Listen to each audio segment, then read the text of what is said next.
Good afternoon, and thank you for attending this press conference today. I am Lieutenant Commander Jeannie Shea, and I will be the moderator for this event.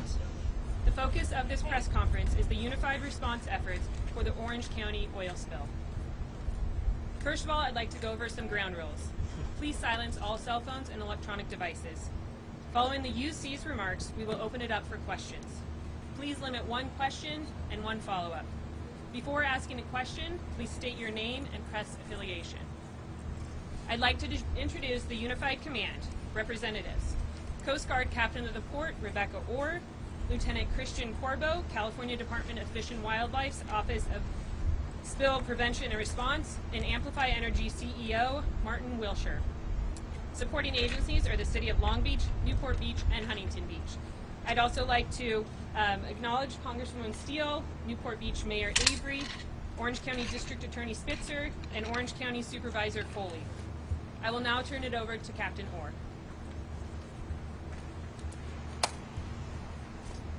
Good afternoon, and thank you for the opportunity to provide an update on the Unified Command's activities and the spill response efforts to date. I just want to open by saying thank you to the citizens of Orange County. Thank you to the public safety officials and public safety professionals and first responders. The amazing outpouring of support and resources for us to be able to assess what's going on with this oil spill and to be able to bring resources to bear to really attack the oil is incredible. And I can assure you that there is very strong unity of effort and information flow as we move through this together in what is a complex, dynamic, and evolving situation. What we know since we talked yesterday, we continue to do overflight assessments of the coastline. We know that there is oil off the coastline. Many of you have seen it showing up on the beaches in the forms of small quantities. We call them tar balls or patties. It's a sticky oil that gets caught in the sand. And that is starting to come ashore, and we're continually assessing that. And we know that there is oil ranging from Huntington Beach, and now we know as far down as Laguna, and likely continuing to move in a southerly direction based on the wind and the weather and the currents. We continue to increase our staffing at our incident command post as well as our personnel in the field. We've more than doubled the level of effort just since yesterday, and those numbers will go up. This includes both the on-water recovery of oil that's floating, so that's oil on the open ocean, and we have a fleet of boats out there that are using containment boom to isolate that oil and collect it in what we call skimmers. And then onshore, we have shoreline assessment teams. We have 4 teams out today, all the way from Huntington Beach down to Laguna, and what they're doing is they're walking the beaches. They're looking at sensitive areas. They're checking. We have protective boom. This is an orange plastic boom that creates a barrier and allows us to isolate and contain oil. They are checking on those booming strategies. They're making sure they're holding, and we're deploying additional resources where we need them. So a lot of effort out on those beaches today, and that is just the beginning of what is a sustained and increasing effort to really be able to tackle this oil, to pick up what we're seeing on the beaches. I know these beaches are incredibly important, not just to the residents and citizens of Southern California, but to much of the country. I live just a few miles up the road. I use these beaches practically every single day, and I know it's a very tough situation to see the impacts. I assure you that on behalf of the United States Coast Guard, the Unified Command, our responsible party in the state of California, we are doing everything we possibly can to address this situation. Thank you.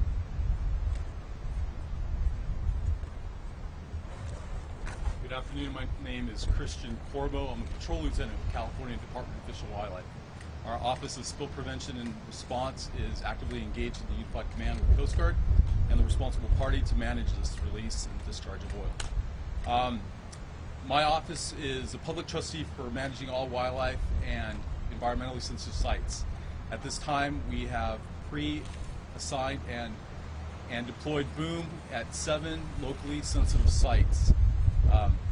Bolsa Chica Ecological Reserve, Lower Newport Reserve, Talbot Marsh are some of the examples. At the time, we have 4 SCAT teams currently assessing the footprint of our release along the shores of the beaches, and they report back to the Unified Command every day. With those reports, we plan for the following days. How many personnel we need on the beach, what type of recovery methods we'll use, what type of strategies we will deploy. As far as Fish and Wildlife, we have issued what we call a fisheries closure from Sunset Beach all the way down to Dana Point. The closure extends out 6 miles and a swath of about 20 miles long. The closure basically prevents and prohibits the take of any fish within those waters. We will have actively patrol boats from Fish and Wildlife patrolling those waters, advising recreational and commercial fishermen of those closures. In addition, we have collected 4 seabirds within our care network. 3 of those birds are currently being cared for by professionals. 1, unfortunately, a pelican sustained wing injuries, which unfortunately we had to humanly euthanize at the site. At this time, we appreciate your concern. We have those same concerns. We live in the community. We're part of your community, and we hate to see this happen on our shores. We can assure you we're doing everything we can to this ever-evolving situation. It takes quite a bit of patience from the public and us to adjust our strategies as we get new information. So we appreciate your patience as well. At this time, I'll pass it over to the responsible parties.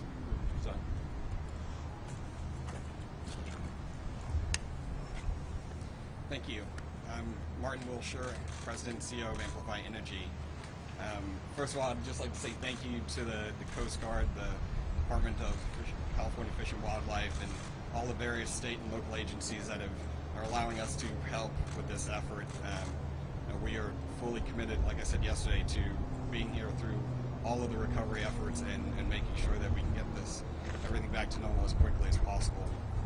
When we talked yesterday, we mentioned that we were sending divers out to examine the situation on the pipeline. Since that time, we have examined more than 8,000 feet of pipe, and we have isolated one specific area of significant interest.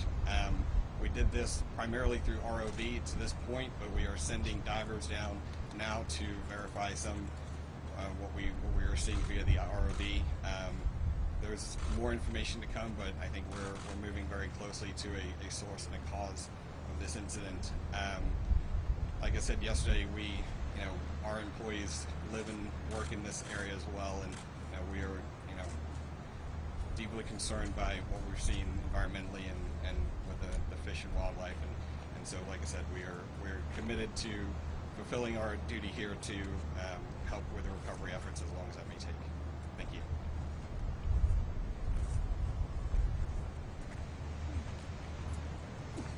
Thank you to the Unified Command. We will now open it up for questions. As a reminder, we will limit to 1 question and 1 follow-up question so that all members have time to ask their questions. Mr. Wilsher, does your company have the money to pay for the cleanup? Yes, ma'am. Whatever needs to be done, we will take care of it. So can you give us a little bit more depth about that? Obviously, we as a public company, we have significant insurance in addition to our funds on hand as well. And what did your ROVs see specifically? At this time, I'd rather not comment on that. Like I said, I think in the next 24 hours we will be able to provide a fulsome update that will give you all those details. Mr. Wilsher, just to clarify something you just said, you guys haven't pinpointed the exact spot of the break-in, is that? I think we are verifying what we've seen via the ROV. Can you expand on that? So you've seen the spot you think is the spot? We've seen the spot that we think could very likely be the source, yes. They haven't confirmed. That's correct. And is that spot still about 4.5 miles, 5 miles off the coast? So yes, it is in the area that we identified. Like I said, I wanted the divers to go down to the area before we comment further. Are they down there now? They will be down there this afternoon.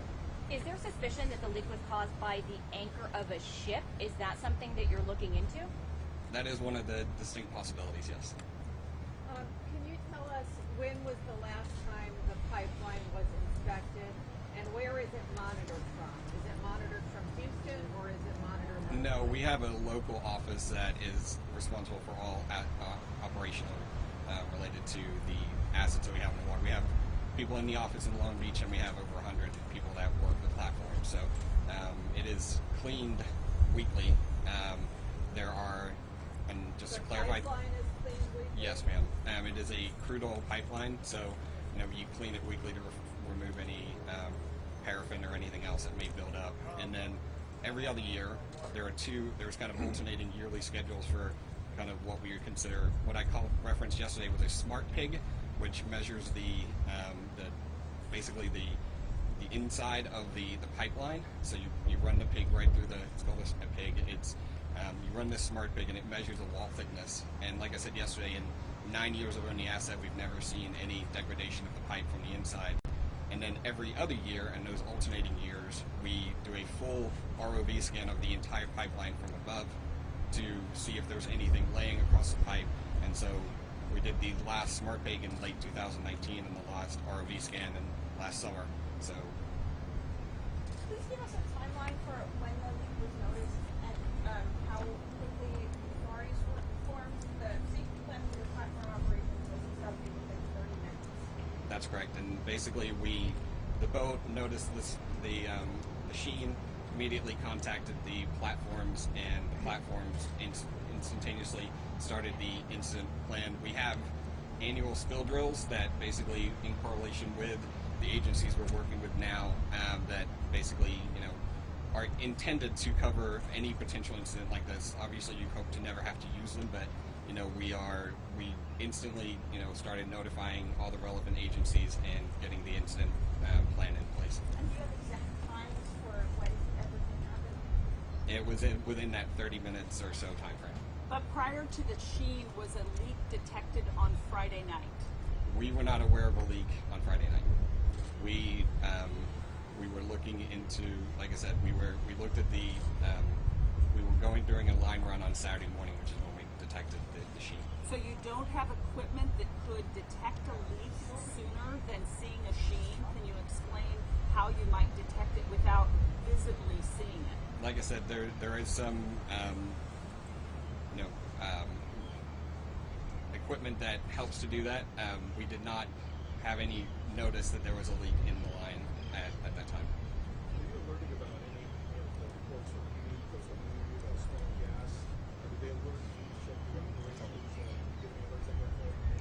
We did not. I think that's not anything to do with I'm not sure it's a crude line. I know they smell methane. That's not likely to come from this, but like I said, it may be there's confusion in the smell, but like I said, it's obviously it seems like it's correlated. Mr. Wilsher, going back to the As a anchor... reminder, ma'am, we're going to stick to the ground rules established, so one question and one follow-up question per... Sir? Clarify, still do not have an exact pinpointed or the general idea that you can't verify for sure. And secondly, as far as the cause, you suspect maybe a ship anchor or something. Can you give us any other ideas? Like I said, until we get down there with divers, I'm not going to speculate on that. We are investigating, and like I said, within the next 24 hours, we'll have a much better answer for you. Ma'am?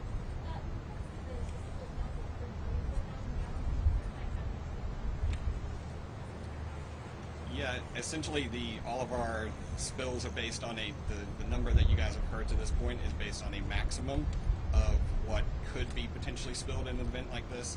It is not an actual spill number, it is a maximum of what could potentially be spilled. So what is the actual spill? We are determining that, and like I said, we'll update when we can. Is it still leaking actively? No, we have gone over the entire 8,000 feet, and there is no active leak that we are aware of, and especially in that specific area that we've identified, there's no indication whatsoever that there's anything further coming from that leak. To clarify, what is that? It is 3,111 barrels, which then you convert to gallons, which is what you guys have seen a lot of. Around 42 times 300 is around 127,000 gallons. Do we have any other immediate questions? Could you repeat that? I couldn't hear the answer to the last question. Sorry, what was that? Could you repeat that? I couldn't hear the answer to the last question. He was was asking what the maximum amount of, and like I said, that's the number that's being kind of widely reported, is the 3,111 barrels, which roughly converts to around 127,000 gallons.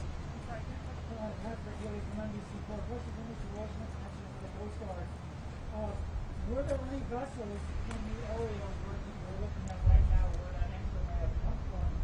And secondarily, based on meteorology and currents and tides, what is our projection where this plume of oil is going to go?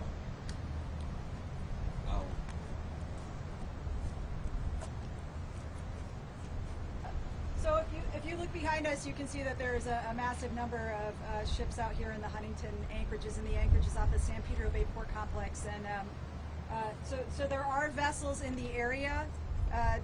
Precise look at exactly where those vessels are relative to what Mr. Wilsher is speaking about is an assessment that is pending.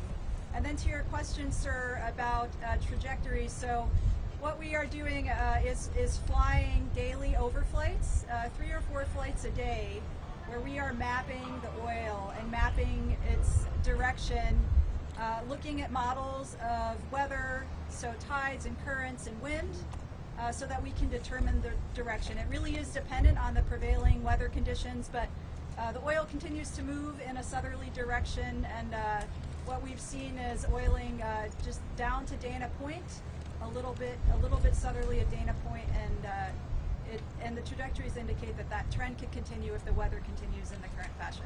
If I could follow up, based on that trajectory, now does it appear that most of the oil will remain offshore and continuing headed south rather than coming ashore?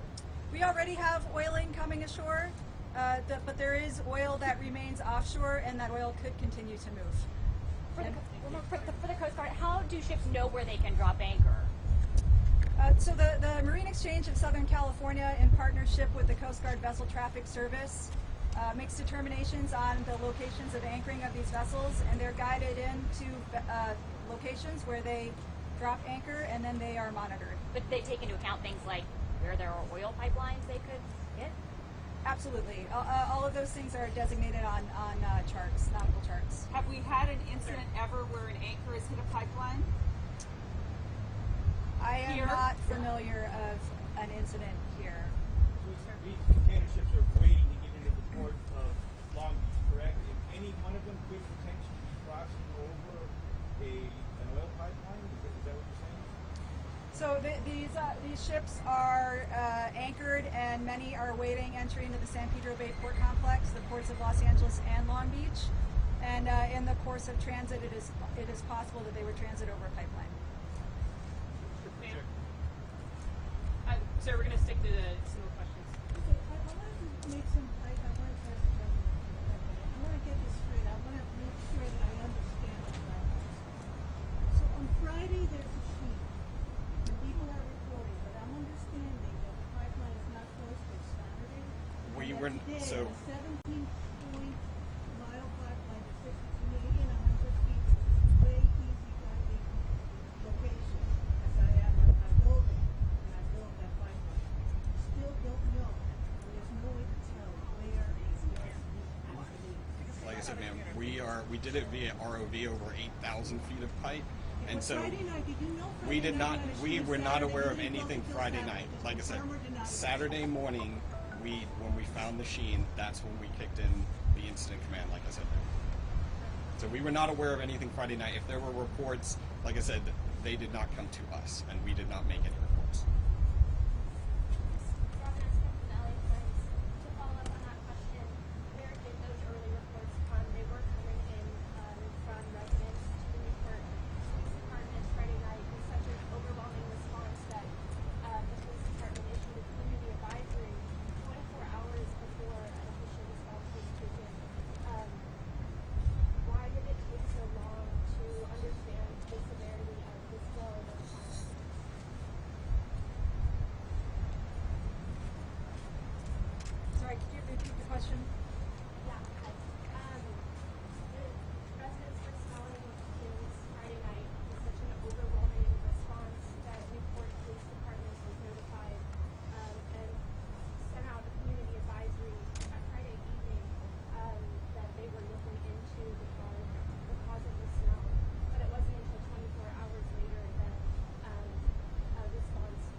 notification the Coast Guard receives comes from the National Response Center, and that can be triggered by a number of different inputs into the system. And then we receive a official notification that categorizes the nature of the spill, and then we begin our investigative work. We receive that on Saturday morning. So who dropped the ball between Friday and Saturday? I can tell you when the Coast Guard received the port report, which was Saturday morning. Those reports come through the National Response Center, which is a center that's designed for the reporting of releases of hazardous material and discharges of oil. So should Newport Beach have reported this to either the Coast Guard or to the Amplify on Friday night? What happened that it took people so long for this to be officially reported? I suspect that Newport Beach did make notifications, and those were channeled through different channels. We can certainly follow up with you on who made the report to the National Response Center and when that was, the exact time of when that came into the Coast Guard, but that was Saturday morning. Is this under investigation by the District Attorney's Office? We're actually going to be talking to the IC. We'll have questions after the press conference for other questions. Thank you. Could someone clarify how many square miles are currently covered by the oil sheet? Yes, I can take that question. So I've seen a number of different numbers being reported, 13 square miles, 20 square miles.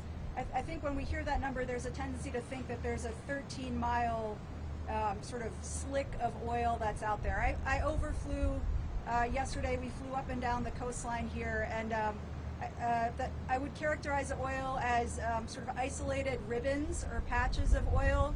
So it does cover several miles, and that is constantly changing. So I think the best way to categorize it is an area from Huntington Beach down to just south of Dana Point that extends a couple miles offshore, and within that there are ribbons or pools of oil. But it is not one sort of large oil slick that's covering this large area of miles. Do we have any other questions? Yes, could I ask you about the projection of the cleanup? You talk about those big booms you guys use to scan. What other tools are being put in place to try to clean up the oil? What's the projection time-wise you think we're going to have it cleaned up to a point where we can come back to it? So just on the timeline, it's too early for us to give a precise timeline on the extent of the cleanup. As the oil continues to move, the area expands. So it is going to be a sustained effort, and we are throwing all the resources we can at that. It is a combination of on-water resources. Right now we have 14 vessels on the water that are hired by what we call oil spill response organizations, along with Coast Guard assets that are on the water. Those vessels are using boom to contain or trap the oil, and then that's picked up and recovered by skimmers. The other part that's going on is the aerial surveillance, which is a key part of how we vector in resources on the water to be able to pick up that pooled oil that we're seeing. Then we have the onshore resources, and that is very much manual labor, where it is personnel that are in the right level of protective equipment, that have the proper hazardous materials training, and they are picking up patches, pieces, tar balls, and patties, as we call them, of oil as they see that, and then that's being collected for a safe disposal. How long will the beaches need to be closed? How long will the beaches need to be closed?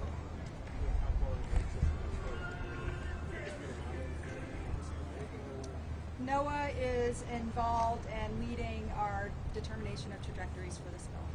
Ma'am, how long will the beaches... How difficult does that make it for wildlife to take care of the wildlife? As oil patches continue to spread out, how difficult does it make it for the wildlife to take care of it, and also, Right. Well, as it dilutes, it's a better option for us, right? It's not concentrated toxicity levels for. What we're really concerned about is shoreline impacts at the moment. We've got pre-boomed areas, sensitive sites that we're trying to deflect oil from these areas. Undoubtedly, we're going to have oil on the beaches. We're trying to prevent that as much as we can, but as you all seen, we have reports of oil on beaches. It's something we can't avoid at this moment. Is there one area we had worse than others as far as the oil on the beach? So the SCAT teams go out and assess each day, and they report back to the Unified Command each day, and they basically give us a coverage of oil on those beaches. They come back with strategies on how to clean those beaches, how much personnel they may need, what type of equipment, and also they're looking for wildlife impacts at the same time. What's the worst area right now, though? So Huntington Beach, Newport Beach areas have been I think, most heavily impacted at this time. So more specifically, any specific beaches? I don't have that information, but we can get that information to you. Thank you. We've done all state of all over the world. We do 80 tons per day, and all over the world, depending on the host. What would be the press response? We can speak with you offline. Is there any health concern for the We're going to grab those questions after ma'am in accordance with the guidelines. We have time for 2 more questions if anyone else would like to answer or ask questions. Can someone? Yes, ma'am?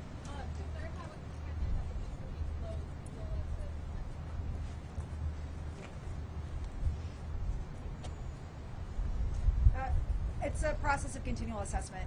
It would be unfair to promise a timeline on beach opening and beach closures, and we're really relying on our public health professionals to continuously make that evaluation. But I would say for the time being, as we continue to see oil come on shore, that the beaches that are closed are probably going to remain closed. Is there any potential harm of fire? Is there a way that it could be a fire that's spreading the... There's a low probability of fire, just given the nature of the oil and the fact that it's been in the water, and there's a process called weathering that happens, and when the oil shows up on the beach, it's very sort of tacky and covered in sand, and a very, very low risk of flammability. That's all the time we have for today. For further questions, please email our Joint Information Center at inquiries@socalspillresponse.com. Again, that is inquiries@socalspillresponse.com. The incident commanders will be available after this press conference for additional questions. Thank you for your time. While we're set up, can we get the local officials to come before the mics? Katrina Foley, Michelle Steele, Todd Spitzer, Mayor Avery. These are our local officials, and we'd love to ask them some questions because there are boots on the ground. Yes, and that is correct, ma'am. We're actually going to have it be a separate event. But we have the mics all set up. Come on, they're here now. Thank you. It's a lot easier if we just do it now. Yeah, Thank you. We deserve that. Thank you very much. Todd, you want to start us off? Yeah, I should probably take this down though, because I'm not speaking on behalf. Yeah, I don't want to be misunderstood that I'm a representative, because I have some very strong things to say. So good afternoon. My name is Todd Spitzer, Todd Spitzer. I'm the District Attorney of Orange County. My jurisdiction extends 3 miles out. Everything after 3 miles out is under the jurisdiction of the federal government. So today, this press conference, I want to thank the good work of the Coast Guard and to our parks and individuals, all the people that are really working hard with fish and wildlife. The #1 priority right now is to save animals and save wildlife. That is the #1 concern. But what everybody wants to know is who's responsible and how did it happen, who's going to pay for it, and who's going to be held responsible. And Mr. Wilsher did speak on behalf of the company, but I was incredibly disappointed about what I heard from him. He indicated today that his divers are going to go down and try to determine the location of the rupture to the pipeline. If that is not done independently, that is a travesty. The company should not be responsible for leading its own investigation with respect to the hundreds of millions of dollars of devastation that it did to our environment and our economy. We are going to feel the impacts of this oil spill for generations. I just drove to the headquarters of Mr. Wilsher's company, and I will tell you, it took a security guard to get me in through that lobby. And what I'm telling you is they should have provided as much security for this pipeline as they are for their building in downtown Long Beach. To already be on record, and he did infer it, don't mistake what he said, it is a probability that it could have been a ship anchor. I want you to think about that for a second. Every ship has GPS. We know the location of every ship. And it will be the investigation, a lawful, thorough, transparent investigation conducted by independent investigators or a federal governmental agency.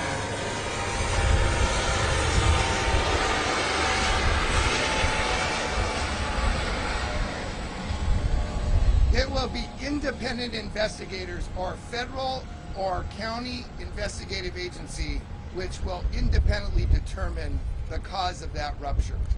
As a district attorney, depending on where my jurisdiction ends up settling, whether it's my jurisdiction or the federal government's, I can tell you that what I heard today cannot happen. It cannot happen. You must go to the federal government. Let me make something clear. The presentation today were from the good people that are responsible for dealing with the oil spill, the extent of the spill, and how to save wildlife. It did not include the investigators. And so let me tell you how this broke down, because I went myself.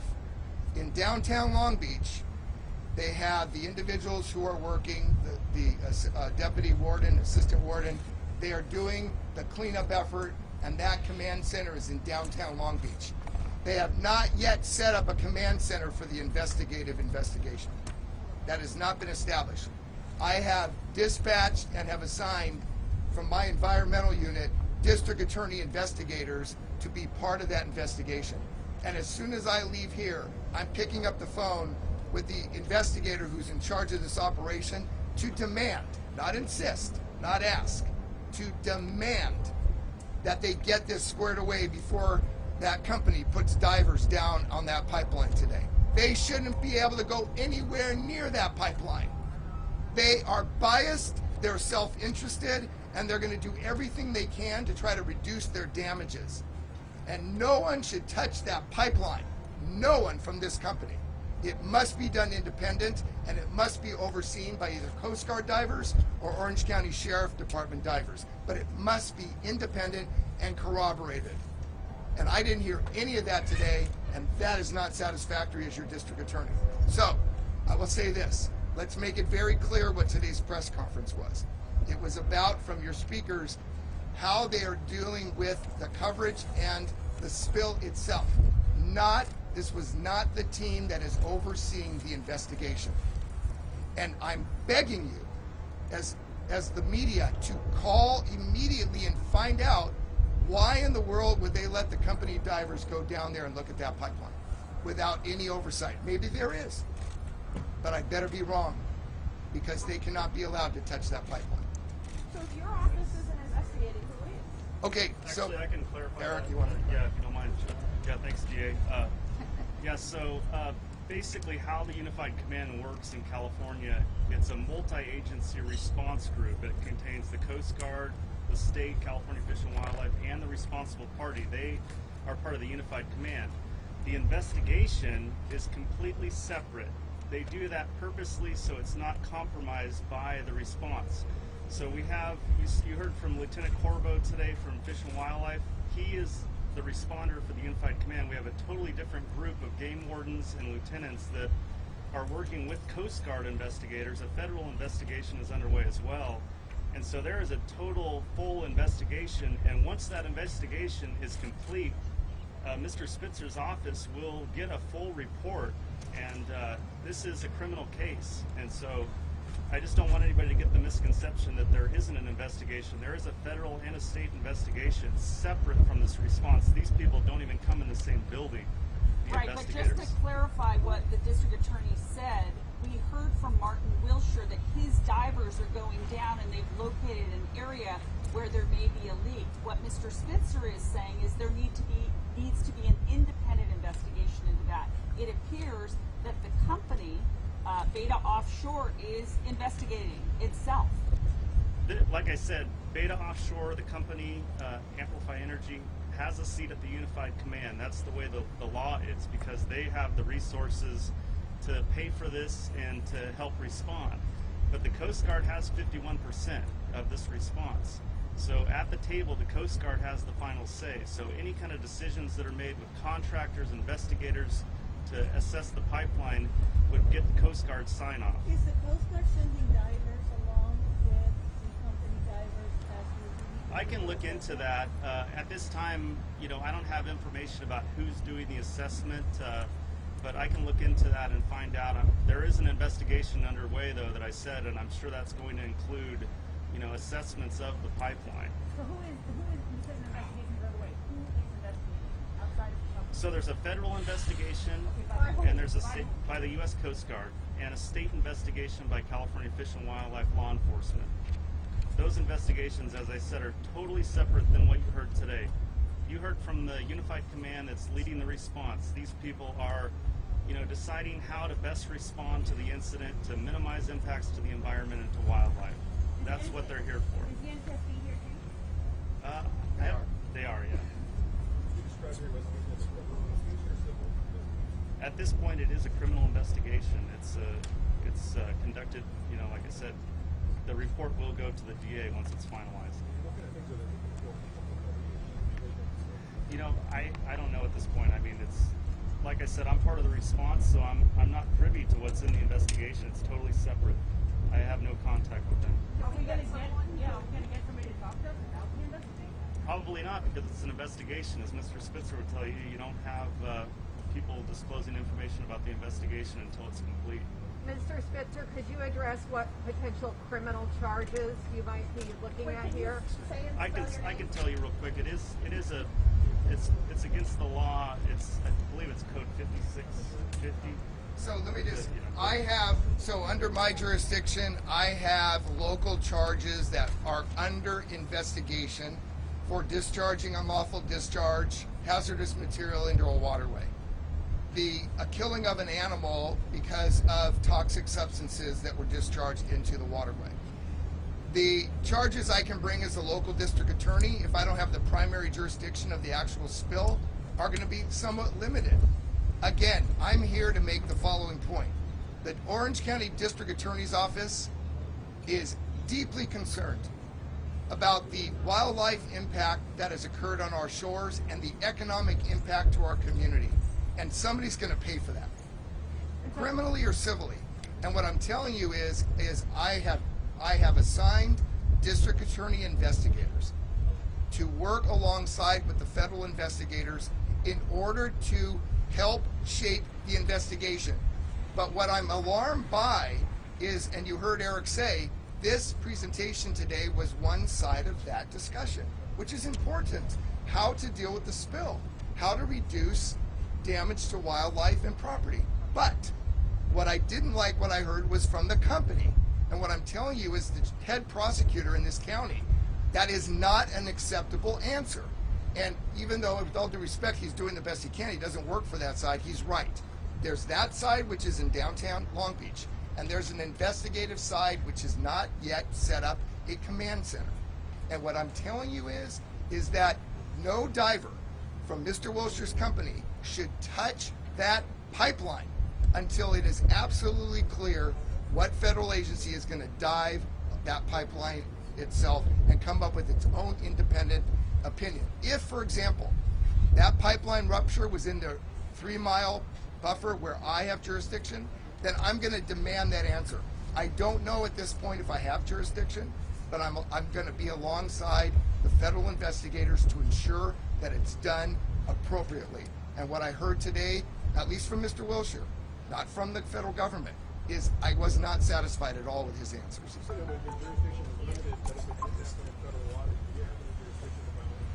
Yeah, so Chip, I have jurisdiction from the consequences of what happens from 3 miles in. Correct. So like damage to wildlife, discharge in our back bay, we have jurisdiction. But again, if it turns out that the federal government, because the situs was beyond 3 miles, we are fully willing to be cooperative with the federal government to make sure it's a unified prosecution. But what I'm telling you is I need to pick up the phone and ask the hard questions you need to ask is, why would Mr. Wilsher's divers be going down there today? And who's going to be with them? So is the U.S. Attorney's Office here right now? No. So Mr. Spitzer, could you say, do you know for sure whether it is beyond that 3-mile limit? We know nothing, right? The only thing we've heard is from the company itself. And what I'm telling you is in investigations, you trust but verify. I mean, we need to determine independently what happened, how it happened, and who's responsible. And guess what? I'm not going to take the company's word for it. Is that shocking? I'm not taking the company's word for it. So are you saying that you could potentially bring a civil action and or a criminal action? The criminal action protection, would that be against individuals or the company? Everything is on the table at this point. There's civil and criminal potential liability. I'm not going to, and please do not report, that I'm speaking on any way or on behalf of the federal government. We just have to determine what the situs is of the rupture, and that will help determine jurisdiction. However, for things that are happening inside the Back Bay and in our harbors, that is my jurisdiction as the local DA. And so you have an open active investigation? I have offered, and it has been accepted by the head of the investigation side on the federal/state side to allow my DA investigators to be there at the table to participate. And I insisted on that, and it was accepted because we don't know yet. We don't know the extent of the investigation, and it could have significant and dire impacts for Orange County and the jurisdiction that I cover. Supervisor Foley, can we go back to the timeline a second? Can you tell us, because this is your district, what were you told and when? So, thank you. So I actually do think that one of the pieces of the investigation needs to be the timing of when there was a report to the company about a potential spill. My office has been informed that that occurred Friday night. Nothing to do with smell, by the way, but having to do with mariners and others reporting that they saw a sheen, and so there is information, and I would encourage you to do your job to get Public Records Act requests to find out whether or not any local agencies received reports of a sheen and how they responded, because there was response to the company on Friday night, and then because it was dark, as I am informed, they went out first thing in the morning with the Coast Guard, and that is why the morning incident was confirmed. So that is my understanding, but all of the investigation will reveal what the timeline actually is factually. And I'm very careful, we're both lawyers, but I feel very concerned about expressing commentary on facts that are being investigated until we have actual evidence. So I'm not going to comment. Your office received reports on Friday night? Not on Friday night. Since then, I have received reports. I do want to address the smell, because there's been a lot of mix-up about what people were smelling. On Thursday and Friday, the Newport Canal had a lot of odor coming out of it, nothing to do with an oil spill, but because the canal was blocked and I'm sorry. Oh, sorry. You guys, the state parks actually just said we need to shut this down. Do you guys mind if you just take it offline? They just want their facility back. How about 5 more minutes? Okay, we'll talk to the state parks. Can you say and spell your name and title at the very least? Are you talking to me? Yes, So sorry. it's Eric, E-R-I-C. Can you do it the mic, please? They're going to all want to. I'm sorry, what? Can you do it the mic so we can... Yeah. Excuse me, sorry. Okay, I'm going to leave, so you guys deal with parks after this. My name's Eric, E-R-I-C, Laughlin, L-A-U-G-H-L-I-N, and I'm one of the public information officers for the response. So, Could you go over the charges that they could face? You were talking about some of the state charges. Legislation, Senator Feinstein introduced the permanently banned U.S. oil and oil and gas drilling off the West Coast. Is that legislation now, given what's happened, that you can go back to Congress and see? I think our priority is we're gonna just make everything clean, and we're gonna make our community Michelle, safe. we cannot hear you. I'm So, sorry. Can you please speak louder? Our priority is that we're gonna make all these beaches clean, and we're gonna just protect our communities safe.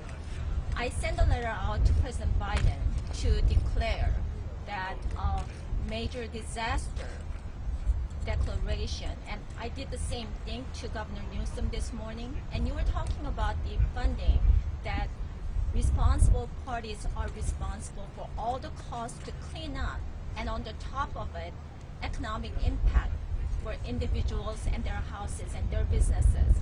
But we have another that it's under the oil, Oil Pollution Act. So responsible parties have to pay for it, but that money is not really there. Then we have another one, oil spill liability trust fund, that you are paying actually when you pay, you buy gases, and that money can kick in up to $1 billion. And on the top of it, when President signed that declaration, then FEMA and SBA comes in to compensate the businesses and households and individuals. So that's what we are doing. You know what? We have to really clean the beaches right now, so that's the most important things that what we have to do right now. Thank you very much. Would the company be responsible for all those, Company is responsible for offenses that you just mentioned? Yes. The company It's alone should be under responsible for it. oil protection. It's only the shortcomings that the The- companies, if they don't have enough money to pay, then this trust kicks in, just to be clear. So all these Amplify Energy and that Beta Offshore, they are responsible to clean up all the shores and clean everything. On the top of, they have a cap of $138 million to pay for all the damages for businesses and individuals. Brad, I'd like to hear from you. Thank you. Hi, good afternoon. On behalf of the City of Newport Beach, we'd like to thank the U.S. Coast Guard for their response, and certainly the Department of Fish and Wildlife and all the other responders. And I have Fire Chief Boyles here, and he also oversees the lifeguards, and he may have some information about, I know some of you were interested in the timing, as our residents reported out smelling gas. And just so you know, we get these reports often in the city, and it comes from different sources. And Chief Boyles? But Brad, before you leave, you're a veteran mariner, and I know that you drove through a big slip. Can you just share your personal experience? What time was that? Was that Saturday? Yeah, I was coming back in Catalina with my family, and we were going over to the air show. We were about 5 miles off out here, and we had some dolphin on the bow, and we all of a sudden went into a patch of thick oil, which was pretty disturbing, and we altered course and started, it was irregular, so we steered for the areas where it was clear. But I would like to get just Chief Boyles up here to just discuss this further on the timeline of us getting the information from our residents, and then ultimately sending out a release. Thank you. What time was that? Chief Boyles will speak for that. Thank you. Your boat No, ride. your boat Your boat ride. ride. I'm sorry he wasn't on board. Yeah, so we, it was right around noon. On Saturday? Yes. And you were unaware that there had been a spill. I'd heard various reports on VHF, but you get those frequently from people as they go along, and maybe a boat pumps its spillage or the ship does some sort of discharge. What was So your I wasn't reaction prepared for seeing what it, we ran through. Yeah, what was your reaction when you saw that? Well, it was, it's an environmental serious issue.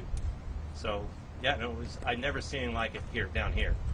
And obviously Santa Barbara's over the years has had several of these situations happen, one much larger. Thank you. Chief, will you spell first and last, please? My name's Chief Boyles, Newport Beach Fire Department, last name B-O-Y-L-E-S. And I just want to reiterate what Supervisor Foley was saying with regards to the smell. We did receive multiple reports over Thursday and Friday up and down the coast from Huntington Beach and Newport Beach. Lifeguards, police officers, and firefighters, they were all unconfirmed, which is pretty common. Every month or so we get some different methane type of smells, sometimes with receding tides. So it's not to lead into where the smell came from or when we found out. The City of Newport Beach officials officially found out sometime around noon that we had an oil spill that was